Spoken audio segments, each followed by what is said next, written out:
La réserve du Masai Mara, au Kenya. L'un des lieux emblématiques de la vie sauvage, avec ses hôtes de toujours. Les herbivores en perpétuel mouvement et les carnassiers en embuscade. Cette image de la savane africaine s'impose comme une évidence. Pourtant, les scènes qui vont suivre nous montreront que l'existence de tous ces animaux ne se résume pas à la simple alternative manger ou éviter d'être mangé.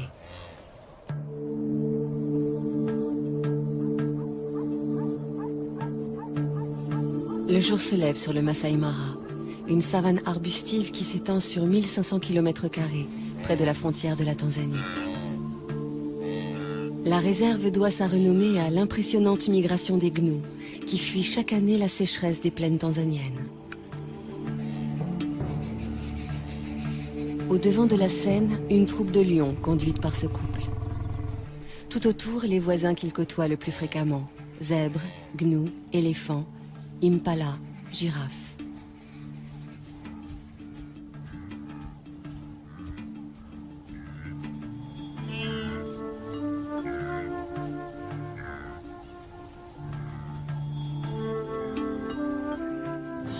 Les amours de ces deux lions constituent à eux seuls une pièce en plusieurs actes. Le mâle a tout pour lui. Une magnifique crinière, un port altier, des yeux de velours dont il dévore sa partenaire. Mais elle se fait prier. C'est son rôle. Et celui du mâle est pour l'instant de la suivre comme son ombre.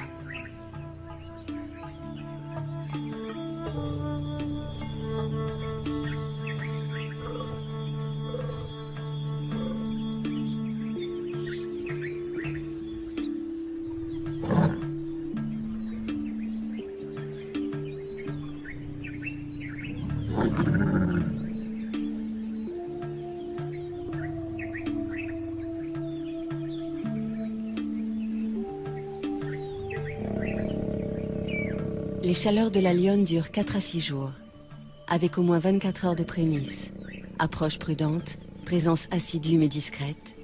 D'ici à ce qu'elle consente, le mâle devra faire preuve d'une patience héroïque.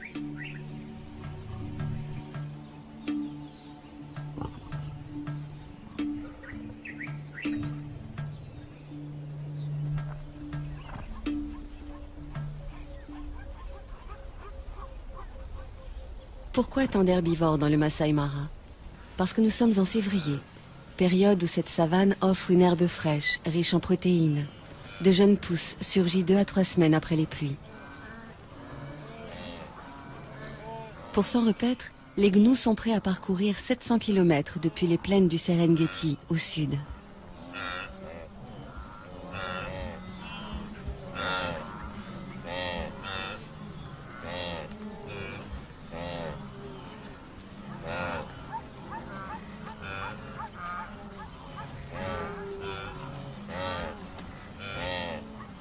Les zèbres font le voyage eux aussi, en bonne compagnie avec les gnous.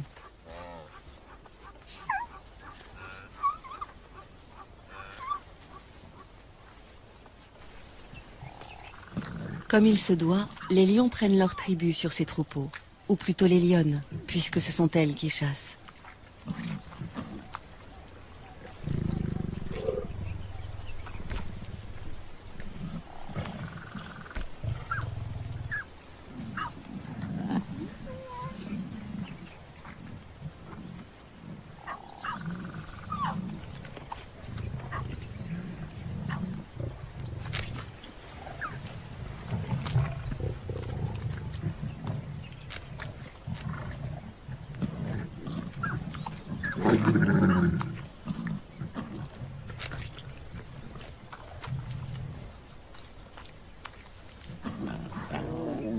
Entre les lionnes, il n'y a pas de préséance.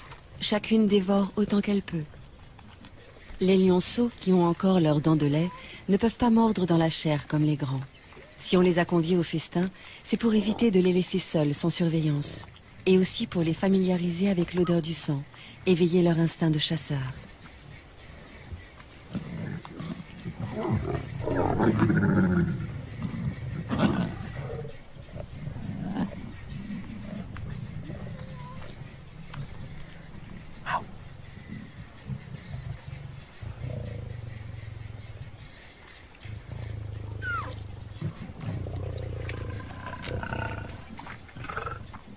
Celle-ci est la plus experte de la troupe. C'est elle qui dirige les opérations lors des chasses collectives. Une fois rassasiée, elle surveille les alentours. Une aussi belle prise pourrait attirer une troupe rivale. Et alors, gare aux petits.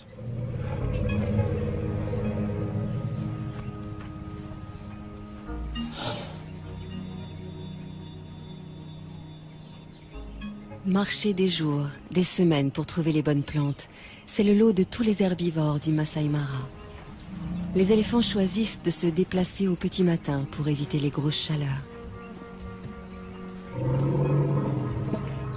Quel ennui, ces longues traversées pour des adolescents toujours prêts à jouer.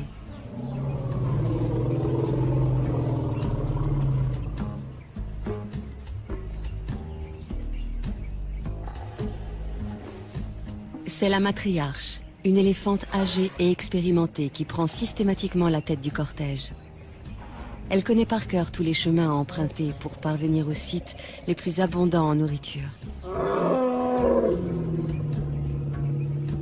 Elle tolère de loin en loin une récréation. Les jeunes en ont besoin pour s'exercer aux grandes bagarres de l'âge adulte. Mais lorsqu'elle estime qu'il est temps de repartir, personne ne s'attarde. Enfin, presque personne. Cet éléphanteau n'arrivait pas à sortir de sa sieste et il a fallu le secouer un peu.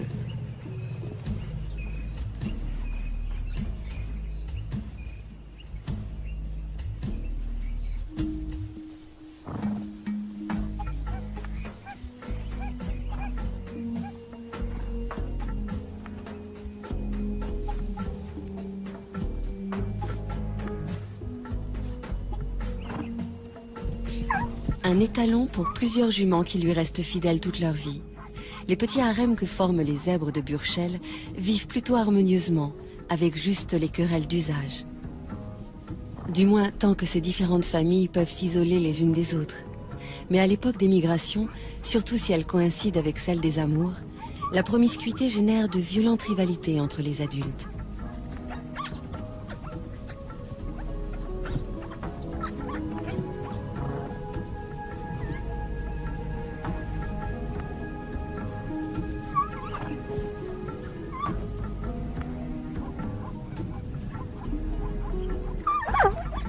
Les poulains s'entraînent le plus tôt possible à ces joutes équestres, pour pouvoir défier un jour le chef d'un harem et échapper, le cas échéant, aux griffes ennemies. Une ruade bien placée peut tuer une lionne.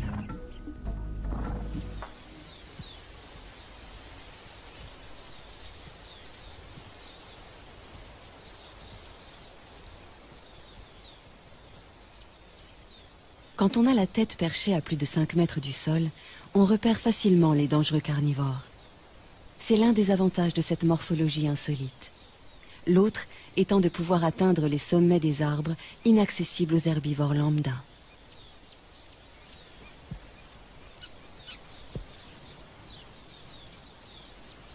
Ces deux girafes de l'espèce Maasai sont des mâles, des rivaux essayant par de curieux balancements de s'intimider l'un l'autre. Aucun des deux ne voulant abandonner, il va falloir en venir au coup.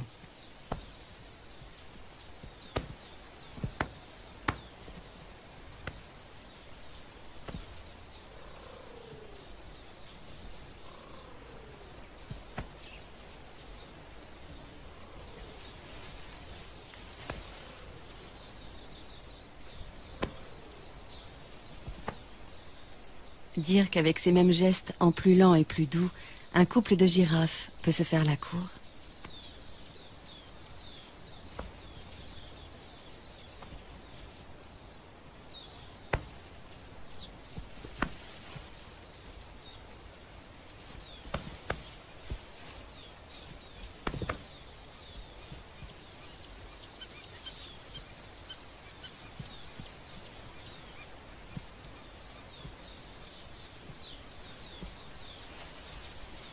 Les girafes Maasai vivent en petites troupes sous la coupe d'un seul mâle.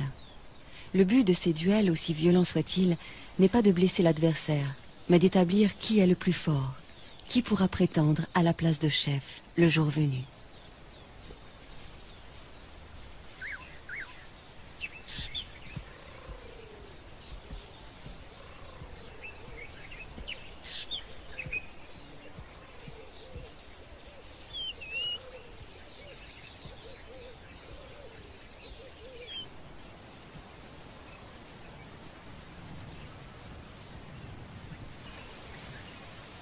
À longueur de journée, les troupes qui comptent parfois jusqu'à 30 ou 40 femelles et jeunes se déplacent pour chercher de la nourriture.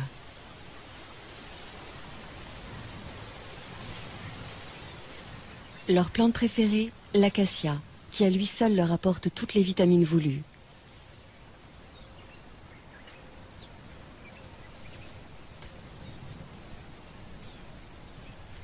L'acacia est hérissée d'épines, mais peu importe. Les girafes ont la bouche totalement insensible et la langue assez souple pour détacher les feuilles sans s'égratigner.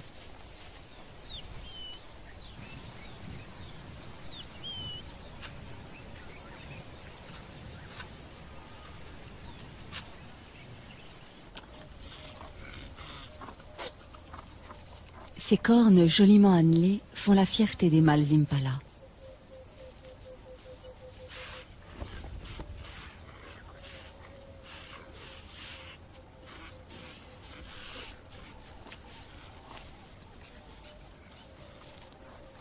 Elles peuvent mesurer jusqu'à 80 cm et ont un pouvoir de séduction qui ne laisse aucune femelle indifférente.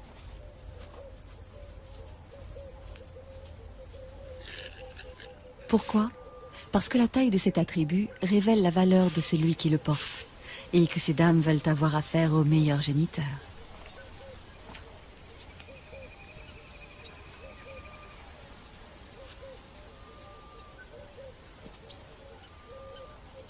À la saison des amours, le mâle dominant s'approprie un vaste territoire. Les femelles qui traversent son fief sont à lui et il repousse quiconque essaie de les approcher. Une tâche exténuante, surtout que ces harems de 100 femelles ou plus attirent de nombreux prétendants fortement motivés.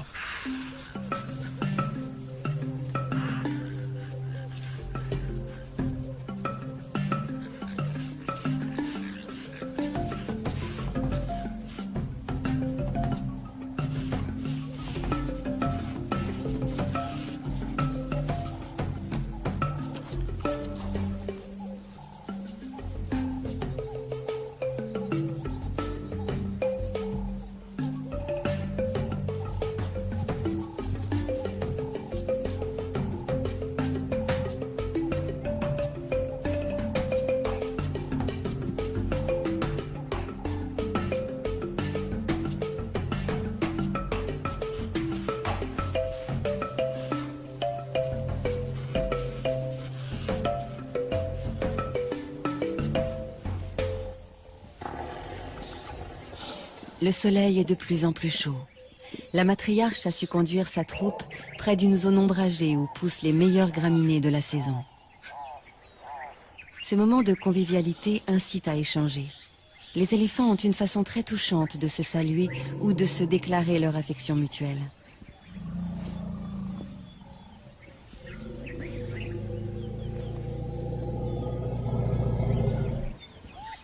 Quel extraordinaire outil que cette trompe! Plus de 100 000 muscles, une fonction préhensile, une souplesse très commode, et suffisamment sensible en plus de cela pour exprimer des sentiments.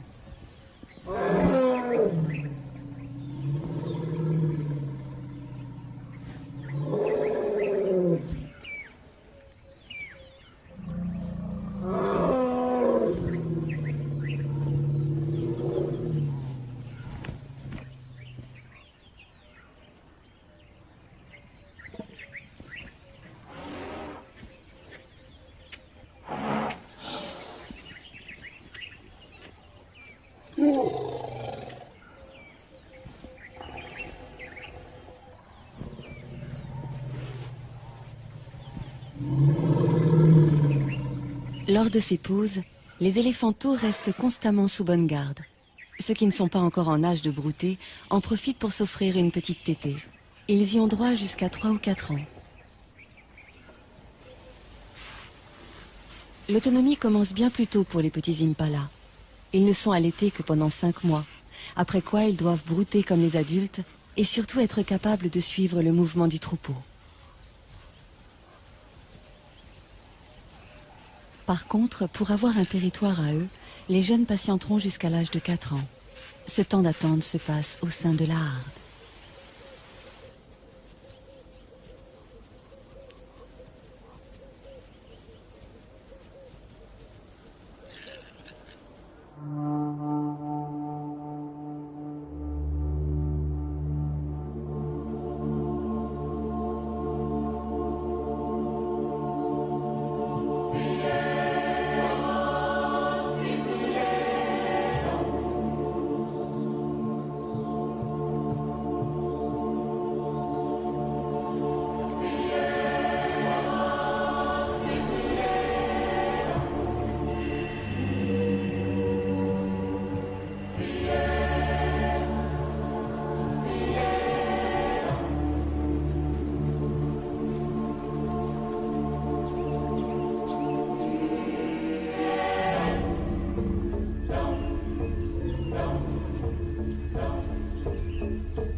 Une fille de la matriarche vient de mettre au monde son petit. Il est déjà debout, mais bien chancelant encore. Et pendant un assez long moment, la mère et l'éléphante restés pour l'assister vont l'encourager à tenir sur ses pattes pour aller téter.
C'est presque gagné. Qu'il tète goulûment et il aura trouvé la force de vivre. Il grandira entouré de sa mère et de ses auxiliaires d'éducation. Tante, marraine, grande sœur.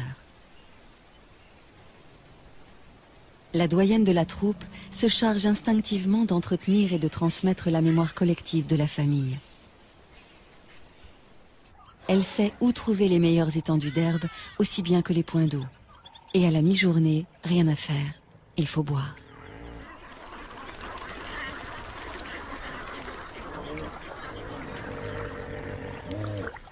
Ce ne sont pas 3 hippopotames somnolents qui vont les empêcher de se désaltérer.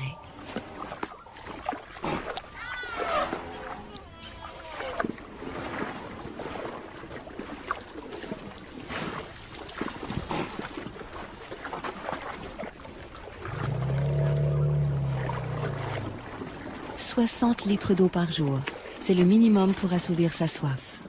Et dans l'eau de marigot comme celui-ci, il y a également des sels minéraux que les éléphants ne trouvent nulle part ailleurs.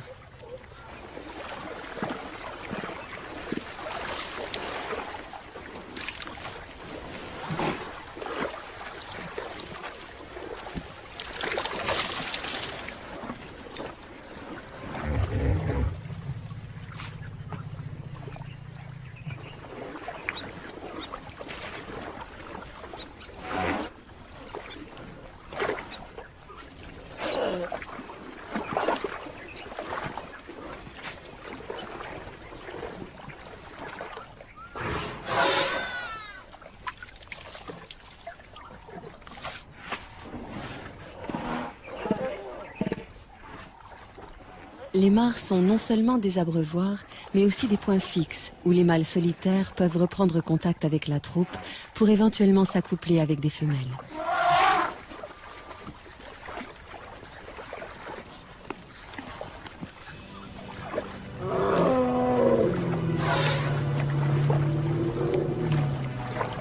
Cette mare ne leur a servi qu'à se désaltérer. Avec toutes ces lentilles, elle ne se prête pas tellement au bain.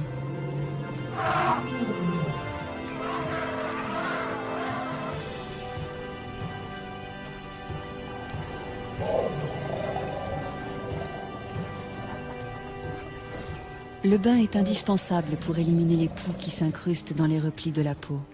Bain classique dans l'eau, bain debout, tout aussi radical pour asphyxier les parasites, ou encore une douche de gadou.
s'asperger de poussière. Autre technique pour se débarrasser des bestioles qui vous harcèlent.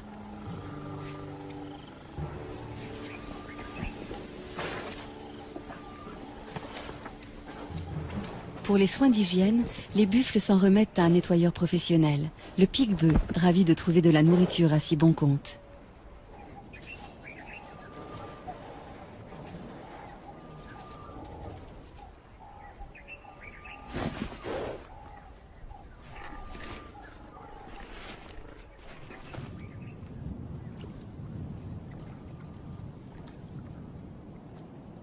Une sentinelle dans un drôle d'uniforme.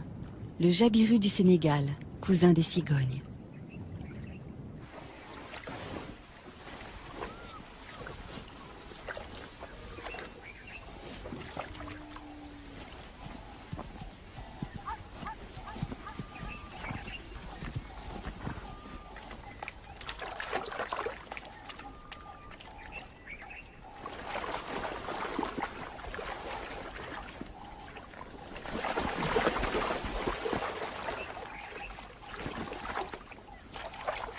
Trouver de quoi boire est une obsession quotidienne pour toutes les espèces de la savane.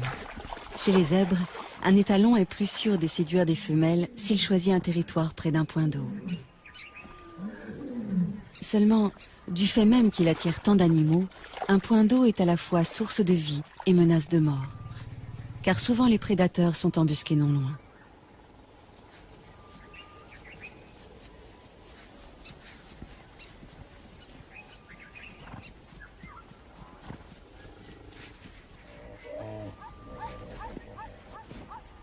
Se rassembler, faire bloc, c'est la meilleure des défenses. Surtout ne jamais s'isoler du troupeau, les chasseurs n'attendent que cela.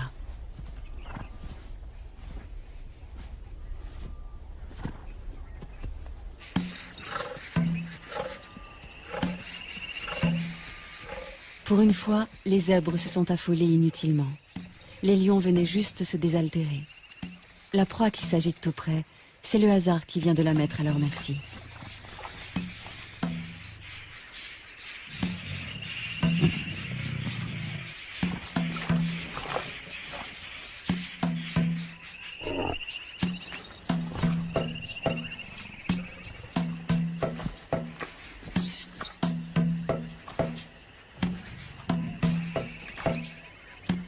Le jeune mâle aussi a du mal à se dépêtrer de la vase. Mais hélas, moins que le zèbre lourdement handicapé par son poids.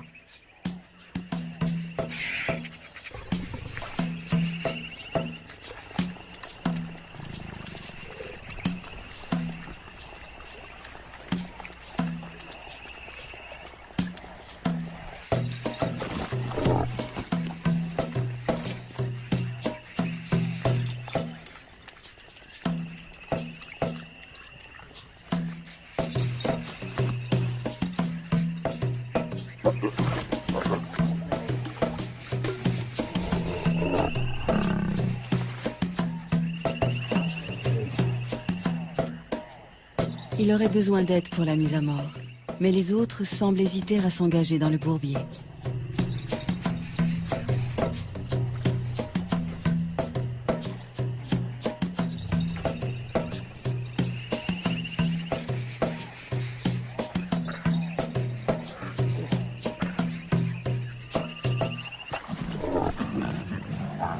Certains préfèrent chahuter pour l'instant. Il ne leur reste plus beaucoup de temps pour ces jeux insouciants. À 3 ans, ils seront expulsés de la troupe, priés de se débrouiller seuls et de trouver ailleurs un groupe de femelles à séduire.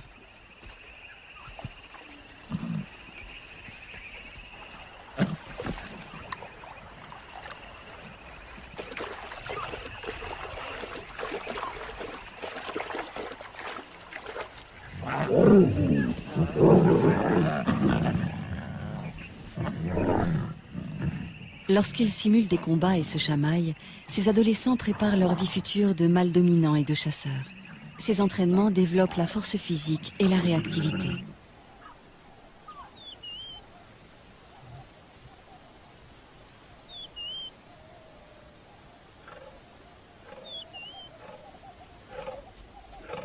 Quand la troupe est occupée ailleurs, une lionne se charge de garder les lionceaux.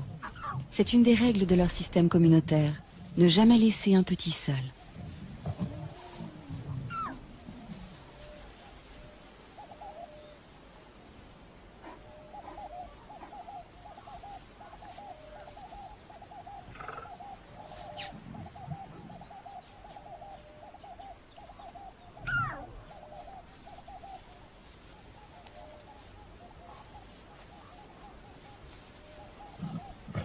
Qu'ils soient les siens ou ceux d'une autre, la lionne les allaite sans aucune discrimination. Chaque femelle de la tribu est à la fois mère, nourrice et marraine. Pourquoi faut-il éviter à tout prix de laisser les lionceaux livrés à eux-mêmes? Par crainte des hyènes, qui peuvent rôder dans la savane, mais aussi à cause des lions eux-mêmes.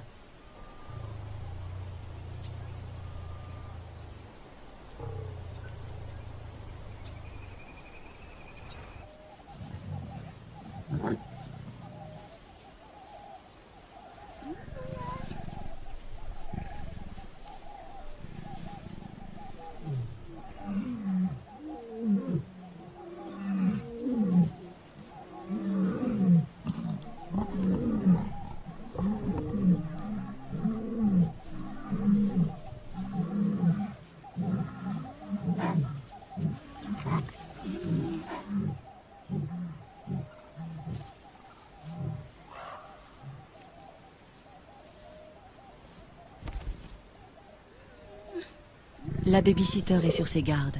Elle sait bien que les jeunes mâles célibataires qui errent en quête d'une troupe à conquérir sont parfois affamés, hargneux, donc dangereux.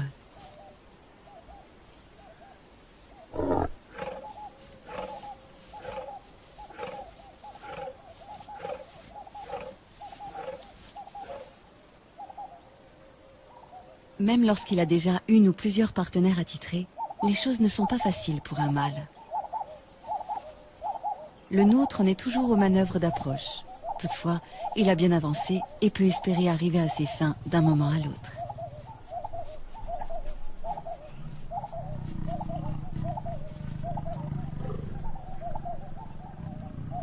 Le premier des quelques 200 accouplements qui auront lieu pendant leur idylle. Désormais, il y en aura un tous les quarts d'heure environ.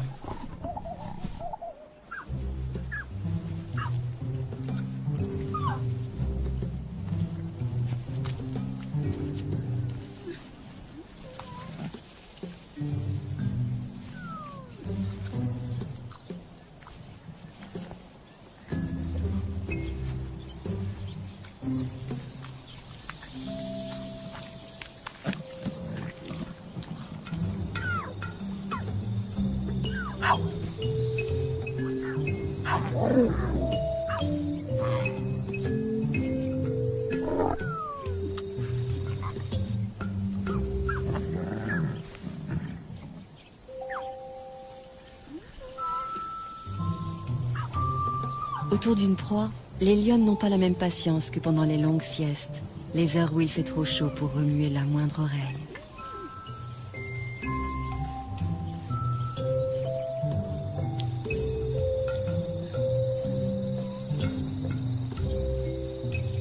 Encore que pour les lionceaux, les siestes se transforment immanquablement en bagarres sans fin.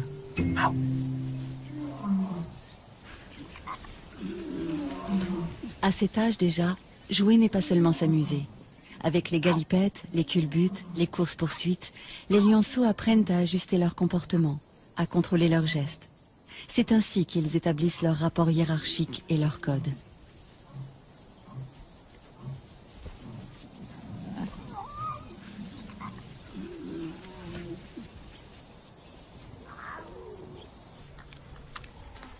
Une carcasse de seconde main, celle d'un gnou à demi dévoré déjà par une tablée de lions. Les éboueurs de la savane ont pris leur place.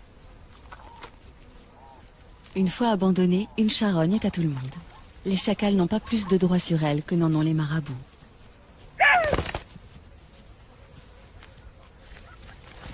Harcelés par les marabouts, les chacals ont préféré s'en aller, mais non sans emporter un magnifique trophée, la queue du gnou.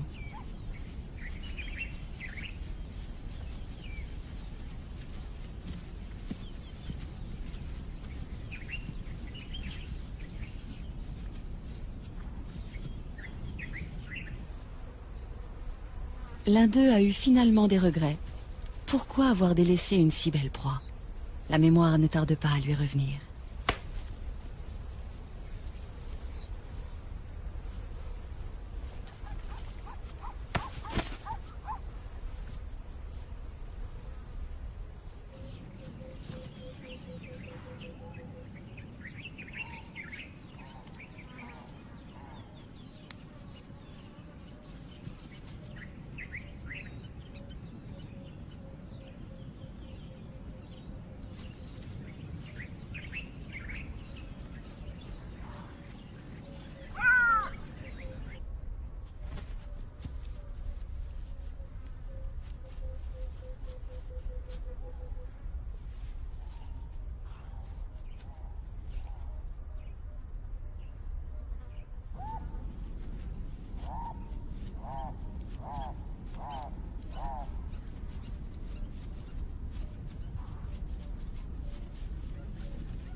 C'est bien beau de jouer, mais ça ne remplit pas l'estomac. Et si l'on ne trouve pas de charogne, que reste-t-il? La chasse.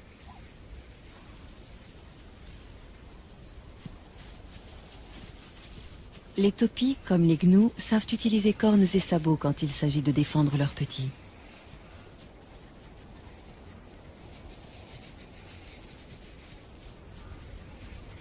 S'attaquer seul à 2 fois plus grand que soi, est-ce bien sérieux?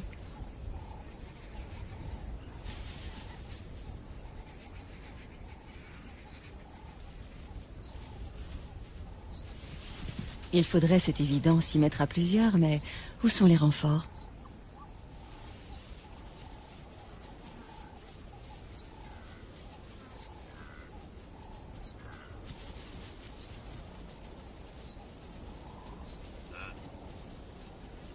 Les voici, mais trop tard.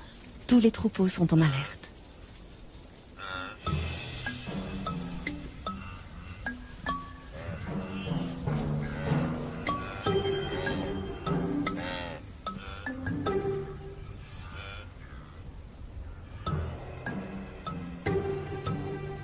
Des gnous, on connaît surtout les immenses cortèges marchant vers leur terre promise.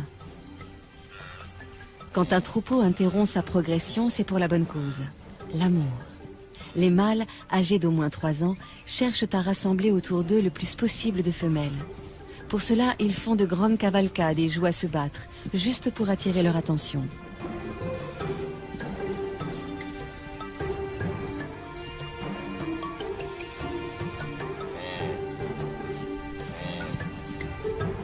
La frénésie et la nervosité des gnous les poussent parfois à des comportements étranges, comme dans la scène qui va suivre. Un bébé de quelques heures à peine, rudoyé par plusieurs adultes.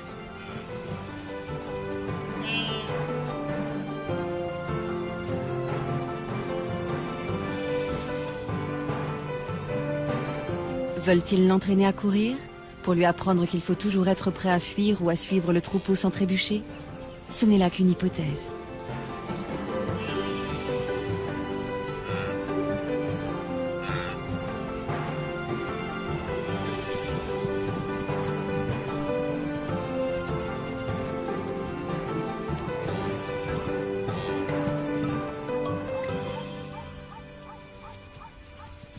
D'instinct, le petit gnou suit sa mère comme son ombre.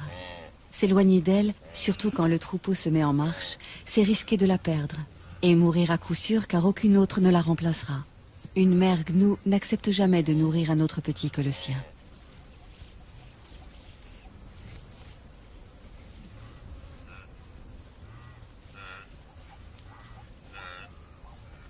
Parce qu'il doit se lancer sans délai dans cette vie itinérante, le bébé gnou est le plus précoce de tous les herbivores.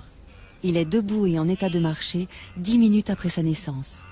Ensuite, il n'a plus qu'à suivre le grand mouvement collectif qui lui fera parcourir, s'il résiste à tous les aléas, des dizaines de milliers de kilomètres par an.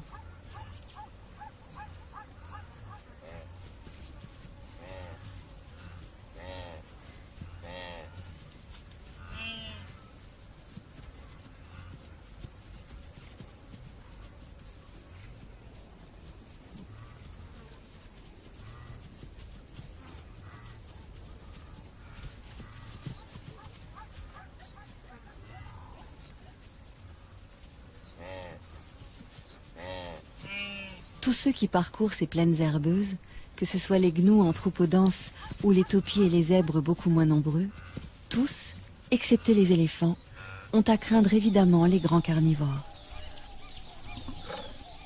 Notre tribu vient régulièrement puiser dans ce réservoir de proies, visant toujours les plus vulnérables, les bébés, les vieux, les infirmes.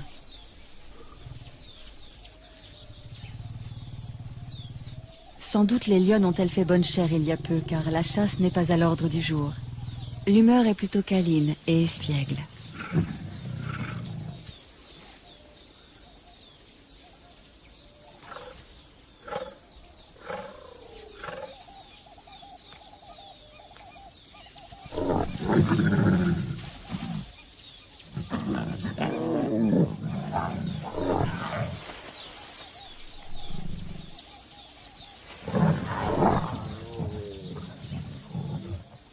Les jeunes viennent de trouver un jeu très amusant qui nous rappelle quelque chose.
Troisième acte dans le parcours amoureux de nos deux héros.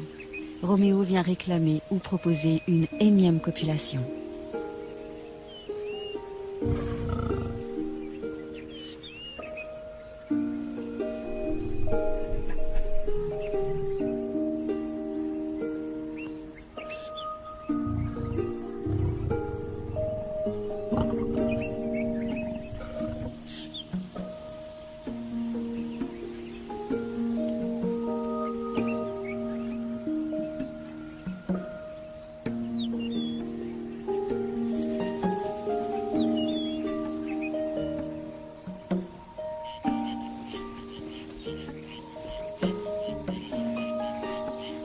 Le jour décline, il fait moins chaud, le moment que beaucoup attendaient pour aller boire.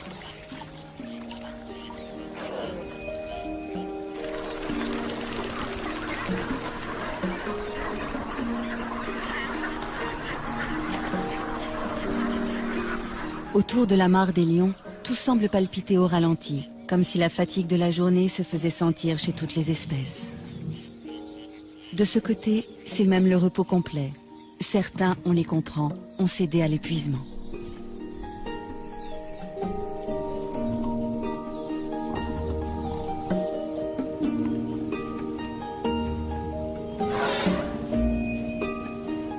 La nuit va bientôt tomber sur le Masai Mara où évoluent jour après jour les éternels nomades, les chasseurs chevronnés et tant d'autres animaux.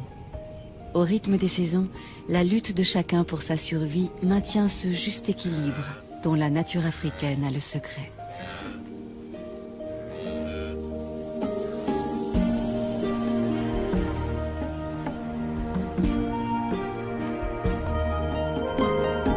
Demain, nous gambaderons dans la nature australienne à la rencontre d'un animal bondissant, le kangourou. Mais pour l'heure, cinéma. Un face-à-face entre Jean-Paul Belmondo et Charles Vanel dans L'aîné des fers chauds de Jean-Pierre Melville.